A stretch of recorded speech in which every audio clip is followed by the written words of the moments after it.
My name is Laxmipriya Swain. I'm from Cuttack, Odisha. I have completed my graduation from Nalanda Institute of Technology, background CSE, to year of pass out 2024. About JSpider, I learned from my friend's referral, so I came here to Bangalore to enhance my technical skills. After that, I joined here. I learned multiple things regarding. I took Java full stack course with DevOps, and from Keshav Shah, I learned Java. He's a good trainer and a good philosopher. He was saying about his experience and how to manage all the things, how to learn the things from the scratch. And from DevOps, I learned from Siddharth sir. He's a good trainer.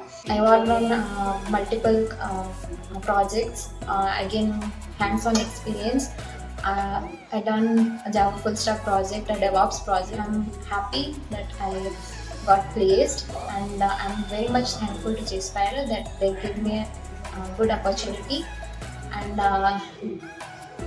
to enhance my skills also and help me to get placed. Thank you.